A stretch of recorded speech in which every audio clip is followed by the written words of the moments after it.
segregation. And by the time we get to the 1850s, when you have secession, well, then slavery is the issue. Slavery becomes the issue. So that we can't divorce our sense of what these, these concepts are from how they're adhering in particular ways at particular times. I think it's crucial to do that. And again, I mean, I think we'd all agree. I mean, in terms of civil rights has always had to be a national issue. You cannot leave it up to the localities, because then little local oligarchies are going to run everything. And that's going to include, the subjugation of black people. Right? So it's always had to be national. And it's for that reason, in fact, that for example, in the 1960s, when I was coming up, much of the states' rights talk coming out of the 1940s and into the Wallace campaign was all about civil rights and race. Now, it doesn't have to be about civil rights and race. In many cases, it oughtn't to be about civil rights and race. But for some reason in American history, it's often about civil rights and race. And that's, there are reasons for that. So when talking about the development, I would want us to at least understand that development is not happening in an abstract. I like to tell my students, for example, I'll give you a little history lesson for a second, okay? In the 1840s and 50s, there was a gigantic conflict over fugitive slaves. When the fugitive slaves would run to the north, there was a fugitive slave clause in the Constitution, then there was a Fugitive Slave Act in 1793, and then there was a Fugitive Slave Act, Super Act in 1850. Okay? Now, much of the time, the South have been, the slaveholders have been talking about states' rights, states' rights, states' rights. To counteract those Fugitive Slave Acts, Northern legislators started passing things called personal liberty laws, in which the states would have the power to determine whether they were going to return the slaves or not. States' rights, they said. So in a sense, it's sort of states' rights for me, but not for thee. It depends on the issue. So it's not the abstraction. But I do think that I think historians ought to see the patterns at which, not just how federalism evolves, but where the issue is being located. I think that's really important. Crucial point.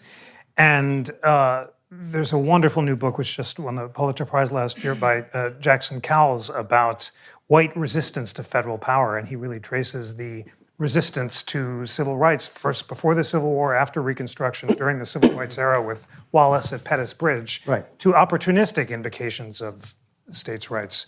Melody Barnes, let's put on the table now, let's return to our declaration values from the federalism value of the Constitution. Equality. One way to tell the story, as Sean began to tell it, is a federalism story of efforts by the North to embrace national power to end slavery, with leading to the Reconstruction Amendments, a failure to enforce them, and then the second civil rights movement being resurrected. How would you tell the story of the evolution of equality in America? Well, I think about equality. I also think about one of those first big values that's articulated, equality, you're talking Declaration, one of the first big words articulated in the Constitution is justice. And I am also thinking about Charles's comment about why we are so cross with one another. And I think that there is embodied in the value of equality and the idea of justice, as we pull that through from the Declaration to the Constitution, there's a sense of fairness, access to opportunity, the opportunity to participate in government, the exercise of the franchise and the expansion of that. I think that the concern that people have about the non-abstract, the real experience that they are having on the ground is that they are not being treated fairly, that I am not being treated justly. I don't know how many of you read the book Strangers in Their Own Land by Arlie Russell Hochschild, and she talks about this experience she had living for 5 years in a small parish in Louisiana. And those that she got to know, she was studying the rise of the Tea Party. And that was the period when she was living there.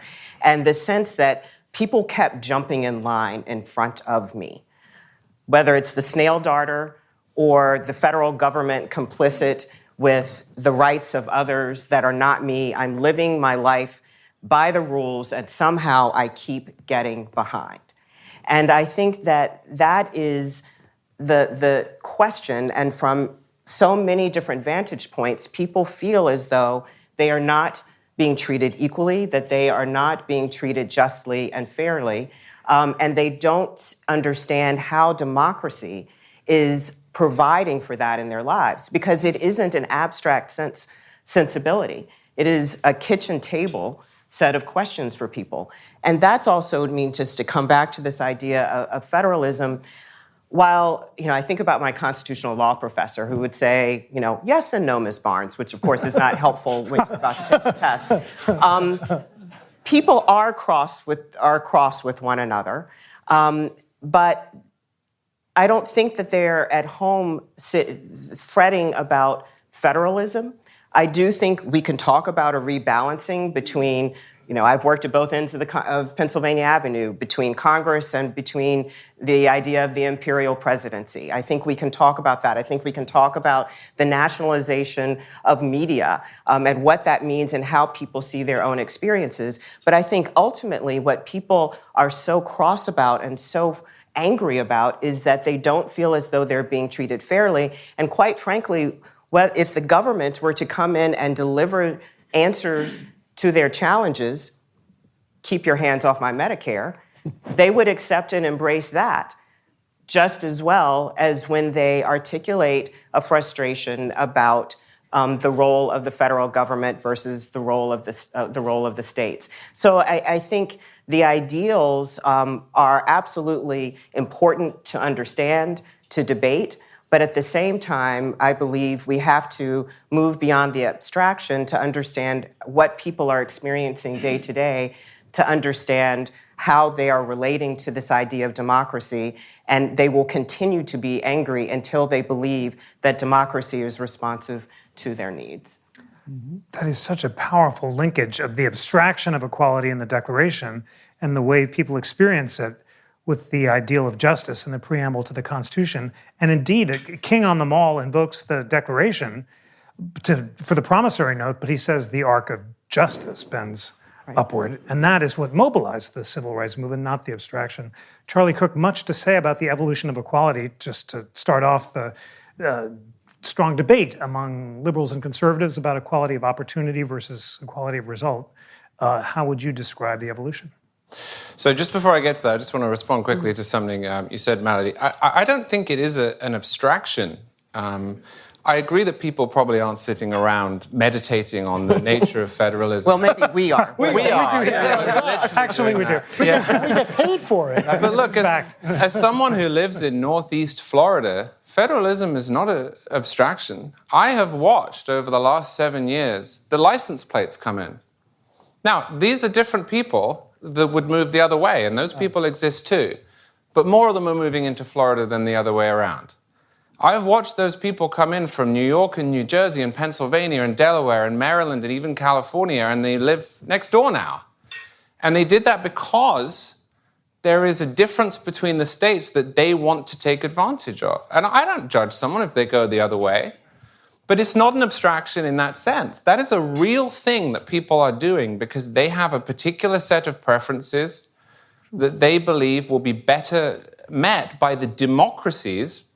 Florida is no less democratic than Delaware.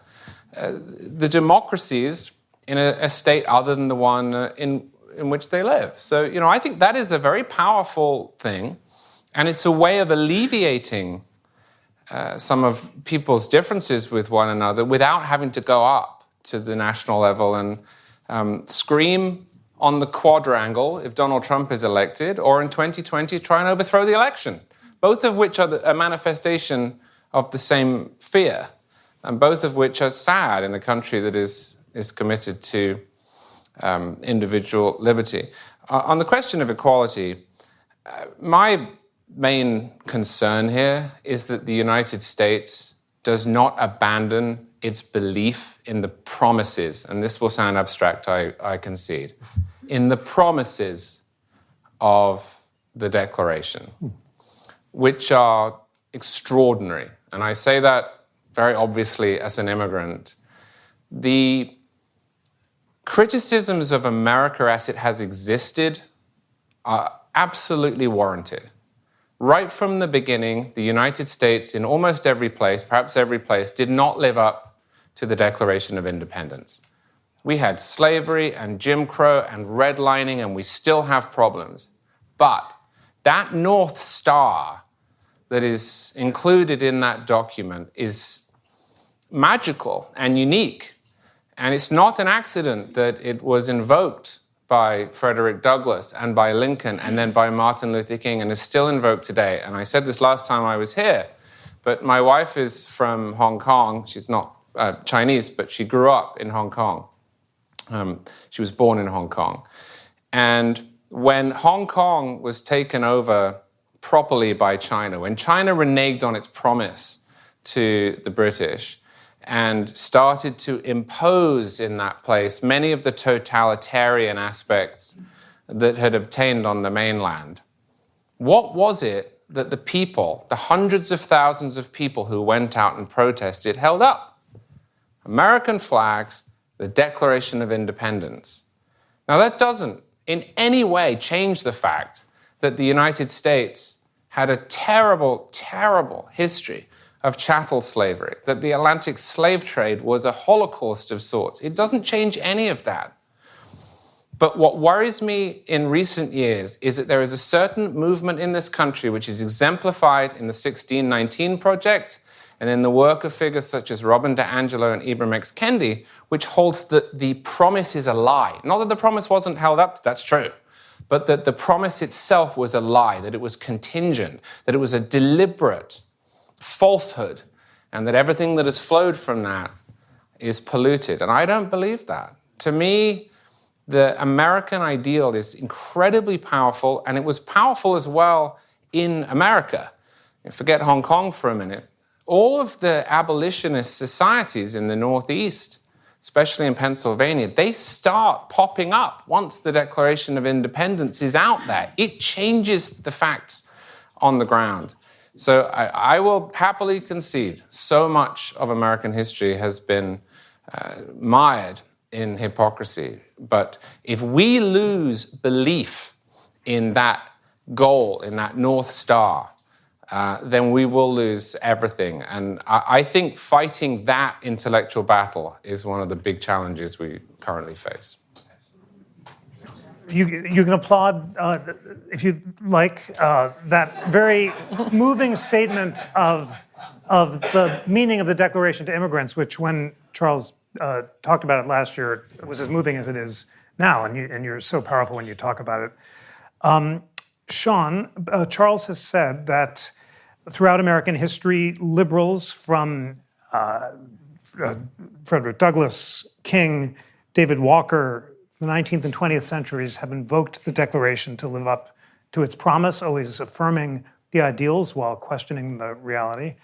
And he says that now there are some who question declarationism at all and say the Declaration is a lie and that society is not based on individual achievement but on group power, and power must be restructured to achieve not equality but equity. You're well familiar with this debate, and you wrote about those.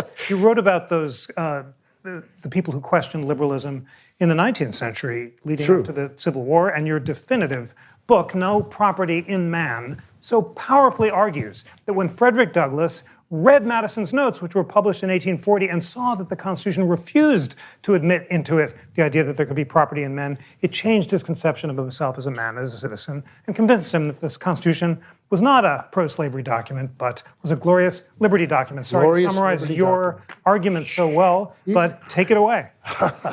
I'm speechless. No. Look, I couldn't agree more. And, as a foot soldier in the fight about all that stuff that you mentioned, I do think it's the idea that America was either saintly or devilish at its inception is crazy. It's crazy. But the point I wanted to make, and there was just 2 points I wanted to make. First of all, as an historian, I look to the past pre-1776. And what was wrought by the American Revolution was an extraordinary break in history. Nothing like it ever before. I mean, some things, there were republics, the Dutch had their republic. Nothing came close to the Declaration.